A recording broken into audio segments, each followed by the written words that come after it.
పాత నిబంధన గ్రంథము ప్రసంగి గ్రంథము 5వ అధ్యాయము.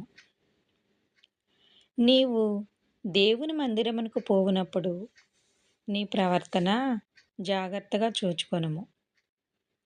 బుద్ధిహీనులు అర్పించినట్లుగా బలి అర్పించుట కంటే సమీపించి ఆలకించుట శ్రేష్టము.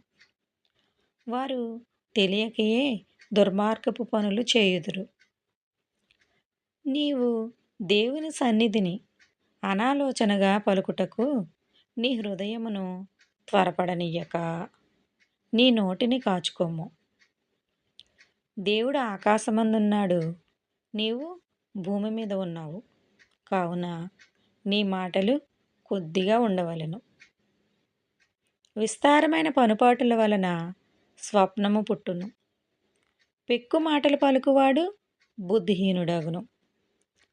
నీవు దేవునికి మొక్కుబడి చేసుకొనిన ఎడల దానిని చెల్లించుటకు ఆలస్యము చేయకుము.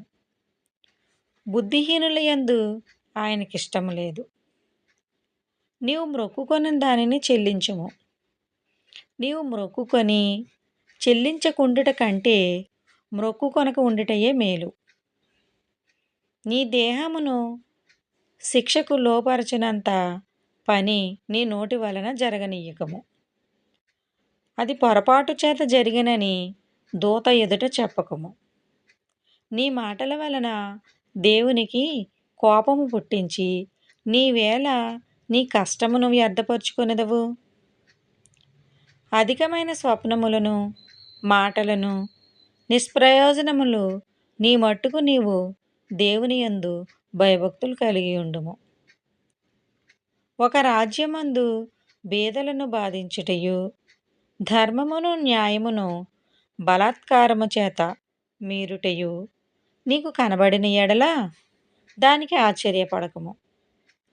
అధికారము నొందిన వారి మీద మరి ఎక్కువ అధికారము నొందిన వారున్నారు, మరియు మరి ఎక్కువైన అధికారము నొందిన వారు వారికి పైగా ఉన్నారు. ఏ దేశములో రాజు భూమి విషయమై శ్రద్ధ పుచ్చుకొనునో ఆ దేశమునకు సర్వ విషయములందు మేలు కలుగును. ద్రవ్యమును ఆపేక్షించువాడు ద్రవ్యము చేత తృప్తి నొందడు. ధన సమృద్ధిని అపేక్షించువాడు దాని చేత తృప్తి నొందడు. ఇదియు వ్యర్థమే. ఆస్తి ఎక్కువైన ఎడల దాని భక్షించువారును ఎక్కువాగుదురు. కన్నులారా చూచుటయే కాక ఆస్తిపరునికి తన ఆస్తి వలన ప్రయోజనమేమి?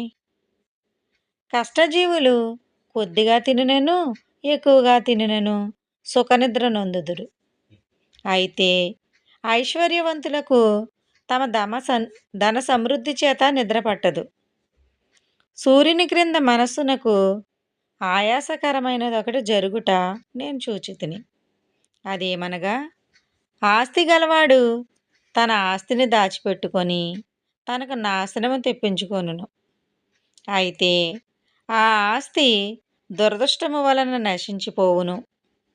అతడు పుత్రులు గలవాడైనను అతని చేతిలో ఏమీ లేకపోవును. వాడు ఏ ప్రకారముగా తల్లి గర్భము నుండి వచ్చెనో ఆ ప్రకారముగానే తాను వచ్చినట్లే దిగంబరిగానే మరలా పోవును.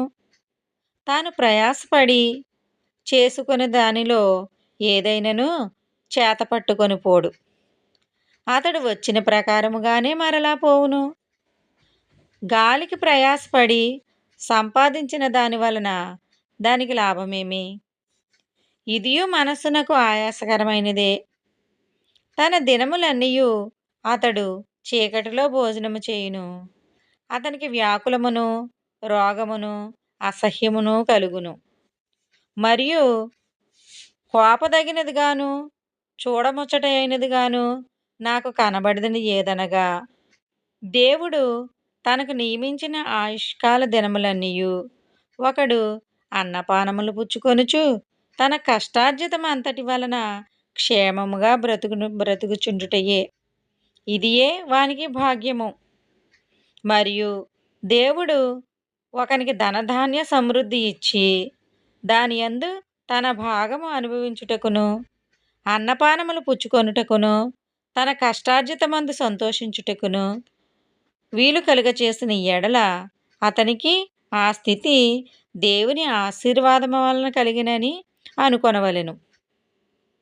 అట్టి వానికి దేవుడు హృదయానందము దయచేసి ఉన్నాడు గనుక అతడు తన ఆయుష్కాల దినములను జ్ఞాపకము చేసుకొనును. ఆమేన్.